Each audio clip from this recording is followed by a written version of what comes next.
go.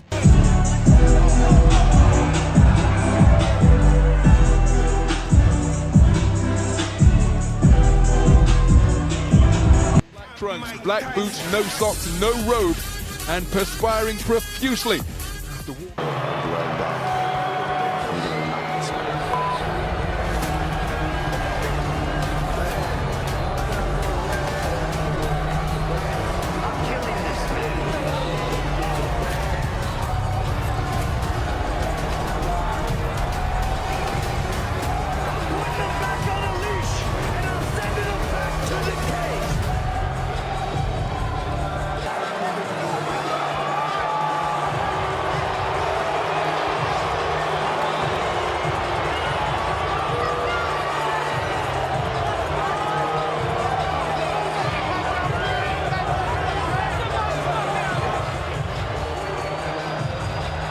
They call him the problem child. He's built his own lane in the combat sports world. From Brownsville and the Catskills and Henderson, Nevada, USA, he is from the IBF, pardon me, from the International Boxing Hall of Fame. Luke, when are you ready? Buck! And we've had an accidental headbutt. I heard Jake Paul seems pretty relaxed. Okay, because I'm like, you can't run in this. I don't want any more of this. Mike Tyson is out there fighting right now. Yep. You still got it? Well, there's a double, triple jab with Mike Tyson. He does. Referee encouraging them. Two legends left. Would this be a round? Possible task. The referee will have to really be on the. I like a body. Then that left hook kind of landed. That was a shot. Right hand, maybe the side of the back, straight fall up. Oh, right hand to the body. Another hip-hop OG Snoop Dogg. And look at this. Nice combination. I'm a little bit Little uppercut from Jake Paul. Back too slow on his feet. Well, he was already cut up right there. Yeah, that was nice 1-2 there. That was a solid 1-2 by. Ford remains. Oh, just clocked 1 minute rounds. more so. Willie just doesn't seem comfortable in there. He took a right hand from liver and upstairs with that left hook, and there's a little of that bobbing weaving, of course. Good exchange there in the inside. That was a pretty good uppercut, but that was pretty. Up and not take no big hits, but keep it in tight like that. But is it entertaining and exciting for?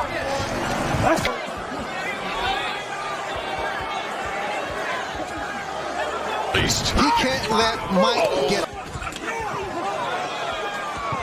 Skills of some of the greatest MMA strikers ever, including Ed Banner. Like some of them. There's a double left hook by Tyson. He can't let Mike get settled with the right hand. That was a move and a half. He went real low. That was a low rider move right there. A very good. We'll have to punch value upping it.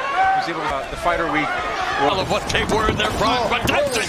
I was wondering all week how will come out. Couldn't get a read on the guy. To break this up, Grandma, they out there fighting again. Battered him with the right hand to the butt. Absolutely. Mike Tyson picking off. Liver and upstairs. I know everyone's losing their minds thinking, wait, how's this fight even happening a month ahead of time? But you're missing the juicy part. Netflix had to record it and drop it later to keep the suspense alive. And guess what? We managed to get our hands on the highlights early. So brace yourselves before this video disappears faster than Jake Paul's confidence when he realized who he was up against. So you might have felt Jake was a hot mess even before stepping into the ring. The guy wasn't even sure if he'd make it to fight night. Word on the street was that he was battling all sorts of crazy issues. Weight problems, injuries, you name it. Apparently, he blew up by almost 20 pounds during training camp. But hold up, because it gets better. Jake's team kept throwing out excuse after excuse, trying to push back the fight date. First, it was a stomach bug. Then he supposedly twisted his ankle. And then something about sprained eyelashes or whatever. It was pathetic. Everyone saw right through the smoke and mirrors, though. Fans were rolling their eyes so hard, they practically sprained their own necks. And while Jake was busy questioning his life choices, Mike Tyson was out here just straight up living his best life. He was shredding Jake before they even touched gloves, and it was brutal. Tyson was all over the media, laughing at Jake's sad little training videos, calling his punches pity-patty shots. And this is coming from a guy who once said he wants to punch through people's souls.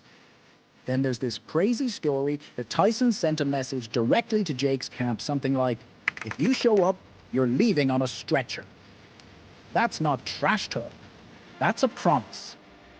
Right from the very first second of round one, loaded out of his corner like he'd been shot out of a cannon, fists flying like he was trying to set the ring on fire. It was wild. He came out throwing sharp jabs and combos that had everyone sitting up in their seats, eyes wide like, wait a minute, is Jake Paul actually doing something here? Even the commentators, who usually keep it cool, were caught off guard by his sudden aggression. I mean, most people thought he'd start slow, maybe test the waters a bit against the legend in front of him. But nope, it was Jake Paul.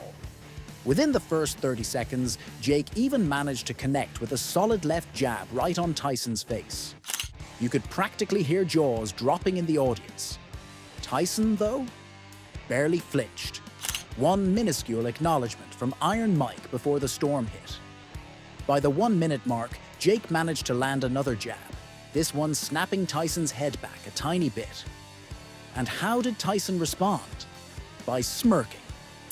The dude actually smirked, then waved Jake forward with his glove like, "That's cute, but is that all you've got?"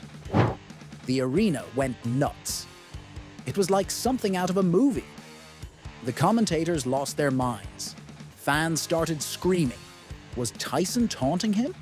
Was he playing with Jake like a cat toys with a mouse? Or was Jake actually landing some hits? No one knew what to believe anymore.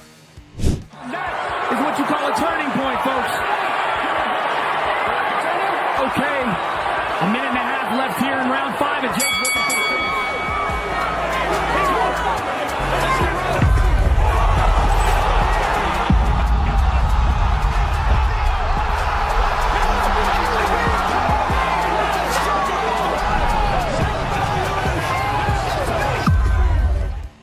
The bell rang for round 2, and just like that, the whole vibe in the arena shifted.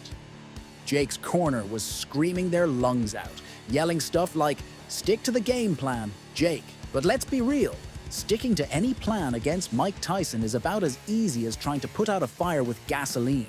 Less than 30 seconds into the round, Tyson decided to remind everyone who the real boss was. He slipped right under Jake's jab, and boom, unleashed a body shot that sounded like a shotgun blast. It was one of those punches that you could feel through the TV screen. It was almost painful to watch. You could see it in his eyes. The dude who had stormed out of his corner like a bull in round 1 was now backpedaling like a guy who just realized he wandered into the wrong neighborhood. Tyson didn't give him a single second to catch his breath. Nah, he smelled blood. And when Tyson smells blood, he's like a shark in a feeding frenzy. He started stalking Jake around the ring, cutting off his angles like a pro, like the real predator in there. And then in the round 3, Tyson went full beast mode. He cornered Jake not once, but twice, trapping him like he was setting a mouse trap. The minute Jake's back hit the ropes, it was like someone hit the "release the Kraken" button. Tyson unloaded a combination of body shots and uppercuts that made the whole stadium wince. Every punch was a little louder, a little meaner than the last. Jake tried to clinch, desperate for a breather, but Tyson wasn't having it. He'd just shove him off and come back swinging. And around the 110 mark, oof, Tyson landed a left uppercut that snapped Jake's head back like a bobblehead. The ref actually stepped in, looking like he was this close to calling it. By the last 30 seconds, it was obvious. Jake was in deep trouble. His back was against the ropes again, literally this time. And Tyson just unleashed hell. A left hook to the ribs, a right cross to the jaw, and then an overhand right that made Jake's knees turn into jelly. When the bell rang for round 4, it looked like Jake Paul had just dragged himself out of bed after a 5-day bender. His footwork, just forget about it. The crisp, confident movement from round 1 had been replaced by this sluggish shuffle, like he was wading through mud. Tyson's eyes narrowed, zeroing in on him with that cold, unflinching stare of a lion locking onto its next meal. From the cheapest seats in the nosebleeds to the commentators at ringside, everyone knew what was coming next. Tyson, with his 56 wins and 44 brutal knockouts, had that predator's glint in his eye. The "I'm going to end this now" kind of look. And Tyson didn't waste a second. Before Jake could even process the fact that he was still standing, Tyson closed the gap in a flash, moving with a speed that shouldn't even be legal for a guy his size. In the first 20 seconds, he unleashed a flurry of bone-crushing body shots that made everyone in the arena wince. The first one, a wicked left hook, landed like a bomb right in Jake's ribs. You could practically hear it echo through the stadium like a cannon blast. Jake doubled over, his hand dropping instinctively to protect his gut, but Tyson wasn't there to play pity games. Nope, he was out for blood. He followed up with a savage right to the liver, then another brutal left hook just under the ribcage. And that's when it happened.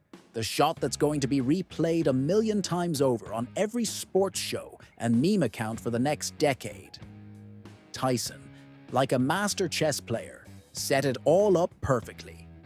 He feinted a jab, just a little flick, and Jake, sluggish and slow, took the bait, flinging out a pathetic counter that was more "please don't hit me" than "I'm a fighter." Tyson slipped under it, smooth as silk, and then he unleashed a left hook from the depths of the underworld. That punch didn't just land, it exploded. Jake's head snapped back like it had been hit by a wrecking ball. His eyes rolled back, and he dropped to the canvas like a puppet with its strings cut. Jake hit the floor hard, limbs sprawled out in all directions, looking like someone had unplugged him. There was no struggle, no twitch, no desperate attempt to get up. He just lay there, motionless, like a fallen mannequin. The ref didn't even bother with the count. One look at Jake, out cold with his eyes still half open, and he was already waving it off. Fight. Over. But what about you guys? Would you have bet on Jake lasting longer? Or did you expect Tyson to turn him into a meme right from the start? Let me know in the comments. And hey, if you enjoyed this breakdown, hit that like button, share it with your friends, and make sure you're subscribed so you don't miss any more crazy fight recaps like this one.